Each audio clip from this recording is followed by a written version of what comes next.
صحابہ نے پوچھا کہ بیوی کیسے؟ بیوی فرماتی ہے کہ حضور نے بیماری کی حالت میں عبد الرحمن ابن ابی بکر میرا بھائی جب گھر میں آیا اس کے ہاتھ میں مسواک تھا.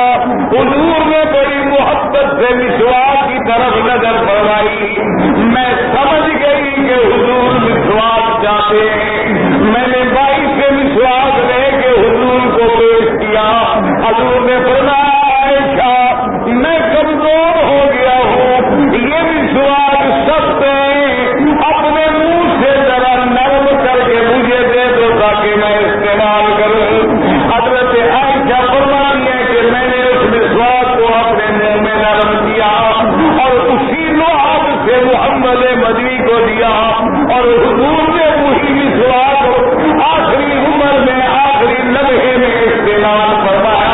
تو بھی ایسا فرماتی ہے کہ یہ مقام صرف مجھے ملا ہے کہ آخری لعاب بھی میرا ہے, دل بھی میرا ہے, نوبہ بھی میرا ہے, حجرہ بھی میرا ہے اور سینہ بھی میرا ہے.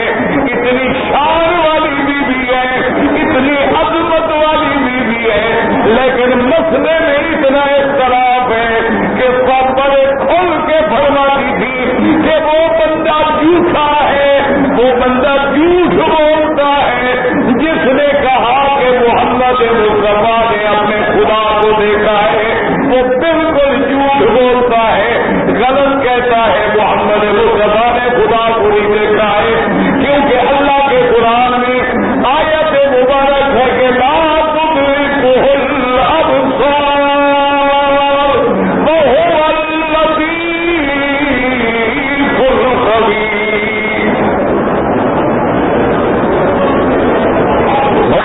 اختلاف تو صحابہ میں بھی ہو جاتا ہے. اب اتنی محبوبہ بھی ہے, لیکن وہ کہتی ہے, قرآن کہتا ہے کہ کوئی آنکھ اللہ کو نہیں دیکھ سکتی. اور بیوی کہتی ہے کہ حضور سے ایک دفعہ پوچھا گیا کہ ہر رائے ربک یا محمد, محمد مصطفیٰ معراج والی رات آپ نے اپنے رب کو دیکھا تھا. حضور نے فرمایا نور اللہ ہو, اللہ کی ذات نور ہے, اس کو کون دیکھ سکتا ہے؟ ہم کو سورج کو نہیں دیکھ سکتے, جو سورج کا خالق ہے اس کو کون دیکھے گا؟ ابھی بھی ایسا فرماتی ہے یہ حدیث ہے, یہ آیت ہے, لہذا جو کہتا ہے کہ حضور نے خدا کو دیکھا ہے وہ جھوٹ بولتا ہے. اب کہنے والی کون ہے؟ بی عائشہ ہے, محبوب ہے, حبیب خدا ہے. لیکن حضرت ابن عباس ابن المفسرین عبداللہ ابن عباس رضی اللہ تعالیٰ عنہ جو قرآن کا سب سے بڑا مفسر ہے اور جس کے لیے حضور نے دعا مانگی تھی اللہم علمہ التعویل, میرا اللہ میرے عبداللہ ابن عباس حضرت عباس کو قرآن کی تفسیر کا علم عطا فرما. اور حضرت فرماتی ہے کہ حضور نے میرے سینے پہ ہاتھ رکھ کے دعا مانگی تھی, اللہ میرے اس صحابی کے سینے کو اپنے قرآن کے لیے کھول دے. وہ اتنا بڑا صحابی ہے, اتنا شان والا صحابی ہے, وہ کہتا ہے کہ ان محمد محمد مصطفیٰ نے معراج کی رات اپنے خدا کو بھی دیکھا ہے.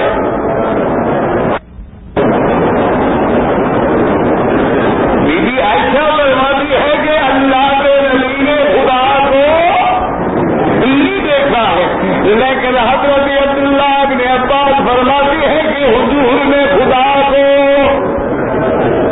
ان دو میں کس کو غلط کہو گے؟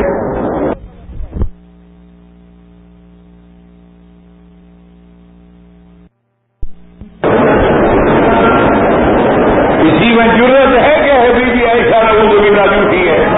اللہ معاف کرے, اللہ معاف کرے. ضرور شریف پڑھو, اور جنہوں نے درود شریف پڑھا ہو وہ بیٹھ جائیں. مجھے پتہ لگے کہ آپ درود پڑھتے ہیں. جنہوں نے درود شریف پڑھا ہے جہاں کھڑے ہیں بیٹھ جائیں. تو بات کو سمجھو. اب بی بی عائشہ کیا کہتی ہے کہ حضور نے اللہ کی زیارت, اچھا دعا کرو, یہ ہمارا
رہا تھا کہ مولوی تقریر سے واہ واہ کرتا ہے تو اندر وہابی ہے.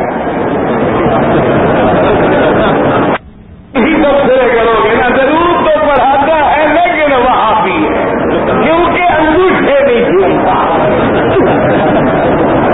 ٹھیک ہے جی کہ ضرور تو پڑھاتا ہے ہمیں روز کہتا ہے لیکن انگوٹھا نہیں جھومتا نا جی. پھر معلوم ہوا نا وہابی ہو یا نا. کیونکہ اہل سنت کی نشانی ہی یہ ہے کہ انگوٹھا جھومتا ہو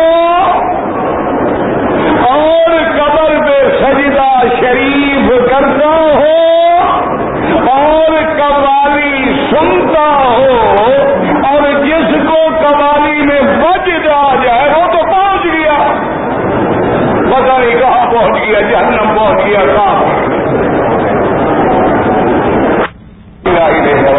دعا کرو اللہ سب کو ہدایت. اللہ کے قابل ہے دعا, کوئی ہمارا دشمن نہیں ہے. دعا کرو اللہ سب کو ہدایت دے. ایمان سے کہو آپ نے دیکھا ہے کہ مزارات پہ عورتیں جو ہے کیا ہے جی ایسے شرم آ رہی ہیں, دوپٹہ اترا ہوا ہے کیا وہ جی جن آ گئے ہیں. اچھا جن ایسے بدبخت ہیں سندھ کی عورت کو پکڑیں تو علاج پنجاب کا پیر کرتا ہے اور پنجاب کی عورت کو پکڑیں تو علاج سندھ والا پیر کرتا ہے. اپنے صوبے کا علاج خود نہیں کرتا. کو کہو ان پیروں کو کہو جن کے جن تابع ہیں یہودیوں کو مار دیں, ان کافروں کو مار دیں جو آج مسلمانوں کو مٹانے پہ تلے ہوئے ہیں. ان کے جن صرف ہمیں مارنے کے لیے.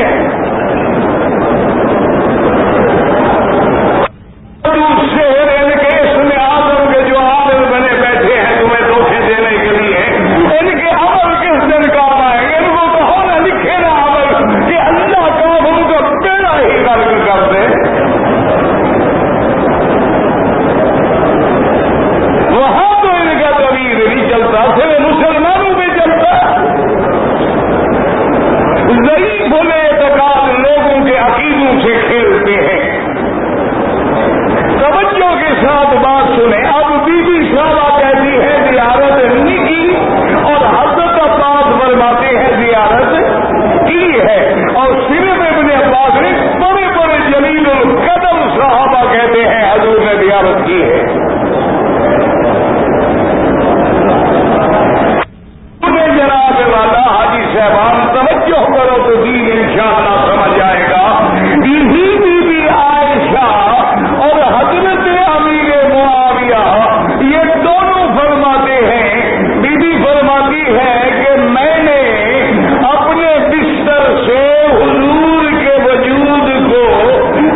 دیا، وہ بھی یہ کہتے ہیں، لیکن حضرت ابن عباس، حضرت عبداللہ بن مسعود، بڑے بڑے اجلہ صحابہ کہتے ہیں نانا حضور کو معراج ہوا اور حضور اپنے جسد مبارک کے ساتھ، اپنے وجود مبارک کے ساتھ نیند میں بھی نہیں، جاگتے ہوئے معراج پہ گئے ہیں اور جاگتے ہوئے آئے ہیں۔ ایمان سے کہیں میں کس کو غلط کہوں گے؟ ہے کیوں؟ اختلاف ایک ہوتا ہے اہل حق میں، یاد رکھو اہل حق میں بھی اختلاف ہوتا ہے مسائل میں، صحابہ میں بھی اختلاف ہوتا ہے مسائل میں، تابعین میں بھی اختلاف ہوتا ہے مسائل میں، ائمہ مجتہدین میں بھی اختلاف ہوتا ہے مسائل میں، ائمہ فقہا میں بھی اختلاف ہوتا ہے مسائل میں۔ اب اسی حج کے مسئلے دیکھ لو، ایک امام کہتا ہے ترتیب واجب ہے، ایک امام کہتا ہے ترتیب واجب نہیں ہے، ایک امام کہتا ہے مینا میں جو راتیں ہیں اس کا گزارنا واجب ہے، جو نہ گزارے دم ہے، اور ایک امام کہتا ہے نہیں مینا میں راتیں گزارنا سنت ہے، ثواب ہے لیکن واجب نہیں، دم نہیں ہوگا۔ ایک امام کہتا ہے کہ پہلے دن گندگی مارنے کا مطلب سورج کے بعد ہے اور زوال تک ہے، اور ایک امام کہتا ہے سورج سے لے کر آخر مغرب تک ہے، اور امام مالک کہتا ہے یہ 4 دن ہے، جب چاہو گندگی مار دو، دن ہے رات ہے سارا وقت ہے، بس یہ ایام جو ہے گندگی مارنے کے جب موقع ملے گا۔ اب علماء اور ائمہ میں بھی اختلاف ہوتا ہے، اور میں جو آپ کو کل یا 2 دنوں سے تقریر میں عرض کر رہا ہوں وہ اہل حق کا اختلاف نہیں ہے، وہ سنت و بدعت کا اختلاف ہے، وہ توحید و شرک کا اختلاف ہے، وہ حق و باطل کا اختلاف ہے، وہ نور و ظلمت کا اختلاف ہے، وہ دن و رات کا اختلاف ہے، اس میں کبھی اتفاق ہو نہیں سکتا، توحید ہوگی شرک بھی ہوگا، سنت ہوگی تو بدعت بھی ہوگی، جہاں محمد عربی کا عمل ہوگا اس کے خلاف میرے اللہ کو کوئی عمل منظور ہی نہیں۔ اسی لیے لوگ دھوکہ دیتے ہیں، اور یہ بات ٹھیک ہے ہم انگوٹھے چومتے ہیں، ایک درود پڑتا ہے، اختلاف تو نہیں صحابہ میں بھی تھا، نہ سمجھو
رہی ہے جب حضور نے مدینہ ہجرت کر لی ہے، شادی بعد میں ہوئی ہے، معراج تو ہجرت سے پہلے ہوا ہے، پھر حضور کا بستر پہ کیا مانا؟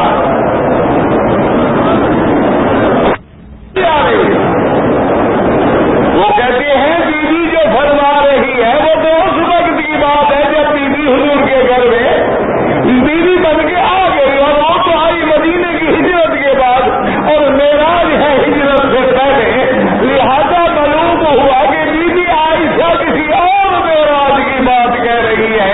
روحانی معراج اللہ نے نبی کو اور بھی کرایا ہوگا، لیکن جو مکے میں ہوا ہے یہ جسم سے ہوا ہے، اس لیے اللہ کہتے ہیں اسرا بعبدہ لیلا، اور عبد کا اطلاق روح پہ بھی ہوگا، عبد کا اطلاق روح اور جسم دونوں پہ ہوگا۔ حضرت معاویہ، ہم نے کہا خدا کے بندے، حضرت معاویہ تو اسلامی فتح مکہ کے بعد لائے ہیں، جب مکہ فتح ہو گیا معراج میں تو حضرت معاویہ مسلمان بھی نہیں تھے، ان کو کیا بولا معراج کا؟ اب دونوں کی بات ایمان سے کہو، سچی ہو گئی کہ نہیں ہو گئی؟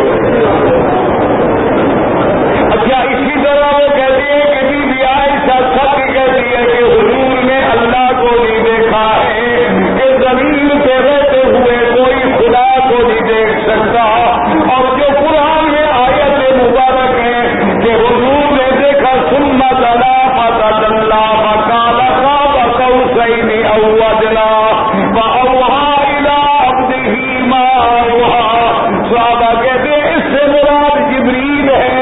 حضور نے فرمایا تھا کہ جبریل مجھے اپنی اصلی شکل دکھلاؤ۔ حضور کی فرمان کے مطابق اللہ کے حکم سے جبریل نے جب اپنے پر کھولے تو سرکار دو جہاں پہ ہوش ہو گئے، وحکم اعلی رسول اللہ، حضور پاک پہ بے ہوشی طاری ہو گئی اور حضور زمین مبارک پہ بیٹھ گئے۔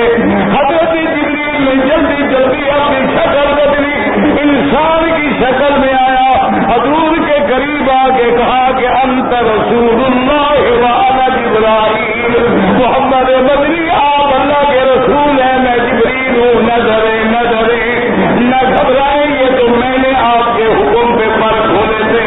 حضور فرماتے ہیں جب میں نے جبریل کو دیکھا انہو مراج افقا، 70 افقا، یہ آسمان و زمین کے درمیان میں جو خلا ہے یہ سارا جبریل کے پروں سے بھر گیا، مجھ پہ طاقت طاری ہو گئی۔ حضور نے فرمایا جبریل تیرے کتنے پر ہیں؟ عرض کیا یا رسول اللہ میرے 600 پر ہیں۔ حضور نے فرمایا جبریل کوئی اور بھی فرشتہ ہے جس کے پر تیرے پروں سے زیادہ ہو؟ حضرت جبریل نے کہا یا رسول اللہ میرے اللہ کے ایسے فرشتے بھی ہیں جن کے 5,000 پر ہیں۔ صحابہ کہتے ہیں کہ یہ جو سورۃ النجم میں واقعہ ہے وہ حضور نے جبریل کو دیکھا ہے، خدا کو نہیں دیکھا ہے۔ حضرت عبداللہ بن عباس فرماتے ہیں کہ حضور نے جو خدا کو دیکھا ہے وہ معراج والی رات آسمانوں میں دیکھا ہے، زمین پہ نہیں دیکھا۔ زمین پہ رہ کے کوئی بندہ اپنے خدا کو نہیں دیکھ سکتا، اور نہ زمین پہ رہ کے جنت میں داخل ہو سکتا ہے۔ حضور جنت میں بھی گئے ہیں، خدا کو بھی دیکھا ہے، فرشتوں کو بھی دیکھا ہے، سدرۃ المنتہا کو بھی دیکھا ہے۔ اللہ تبارک و تعالیٰ کے نبی نے ساری آیات و نشانیاں دیکھی ہیں، اپنے ابا ابراہیم سے بھی ملے ہیں، حضرت موسیٰ عیسیٰ سے بھی ملے ہیں، اور واپس بھی آئے ہیں۔ تو یہ آسمانوں کی بات ہے، آسمانوں کا حکم الگ ہوتا ہے، زمین کا حکم الگ ہوتا ہے۔ اب دیکھو ایمان سے دونوں سچے ہو گئے کہ نہیں ہو گئے؟ یہ بھی ایسا سچی ہے کہ زمین میں رہتے ہوئے نبی کو نبی نے اللہ کو نہیں دیکھا، جب دیکھا تو آسمانوں کی بات ہے۔ آسمانوں کا معاملہ الگ ہے، جب آدم آسمان میں تھے تو حکم الگ تھا، جب بی ہوا آسمانوں میں تھی، جنت میں تھی تو حکم الگ تھا۔ جنت میں آدمی پیشاب سے بھی پاک ہوگا، عورت حیض نفاس ہوگی، گندا دہن اور بلغم سے بھی پاک ہوگی، جنت میں کھانا پینا بھی لذت کے لیے ہوگا، بھوک بھی نہیں لگے گی، اور جنت میں رہ کے کوئی کوڑا بھی نہیں ہوگا، کسی کی عمر کم بھی نہیں ہوگی، کسی کو کوئی بیماری بھی نہیں ہوگی، کوئی روگ بھی نہیں ہوگا۔ تو جنت کے حکم الگ ہیں، آسمانوں کے حکم الگ ہیں، اور زمینوں کے حکم الگ ہیں، لہذا دونوں کا مقصد یہ ہے۔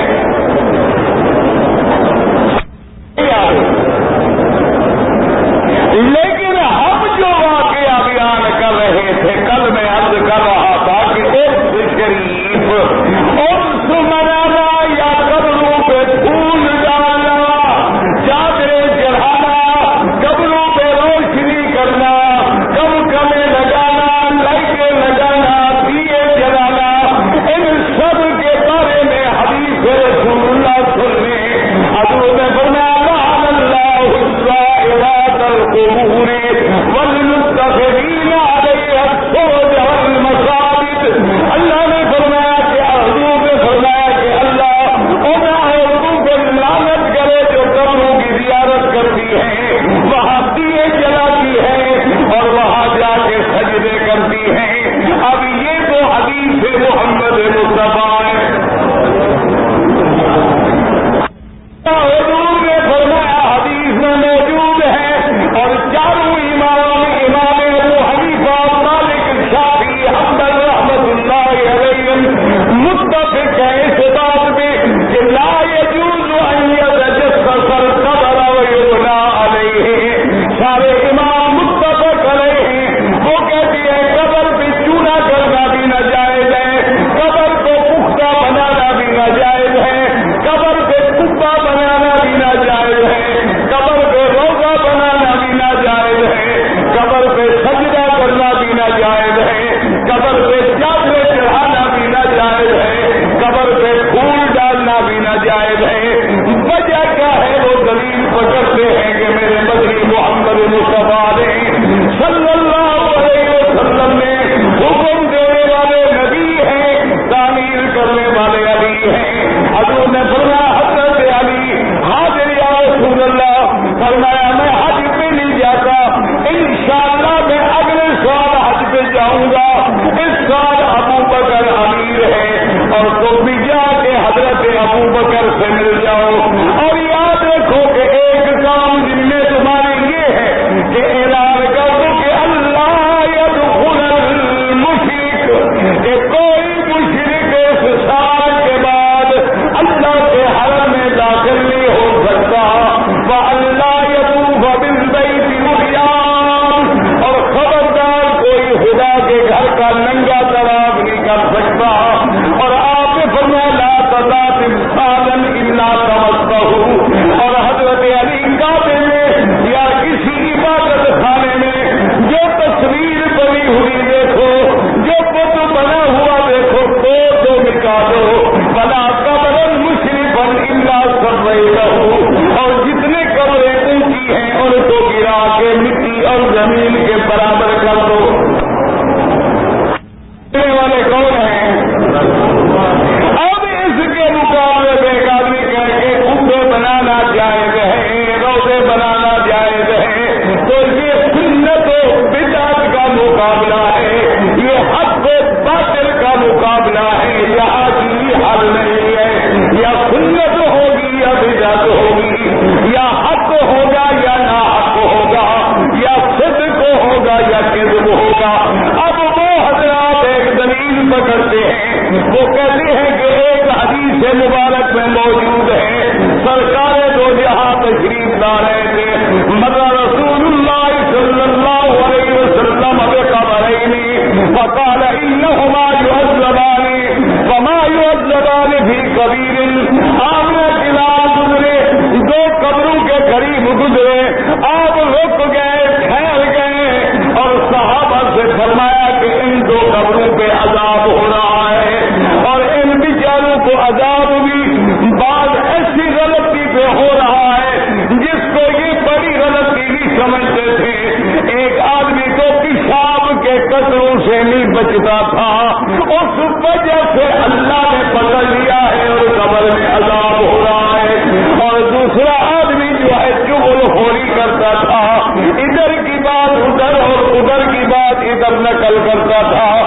اس وجہ سے اللہ نے پکڑ لیا ہے اور اس دونوں کو قبر میں عذاب ہو رہا ہے.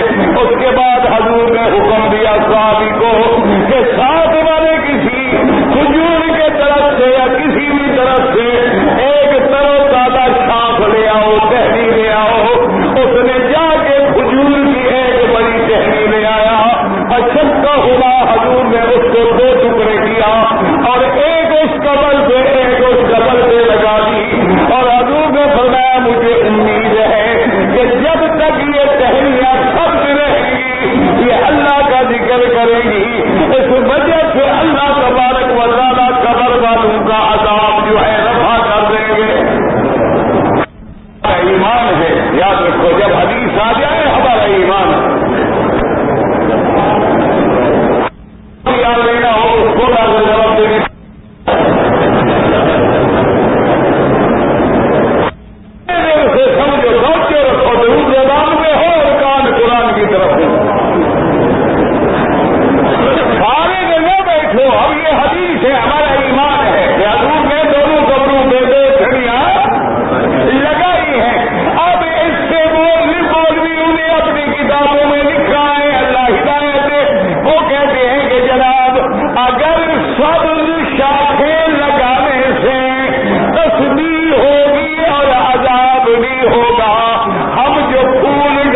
کہتے ہیں؟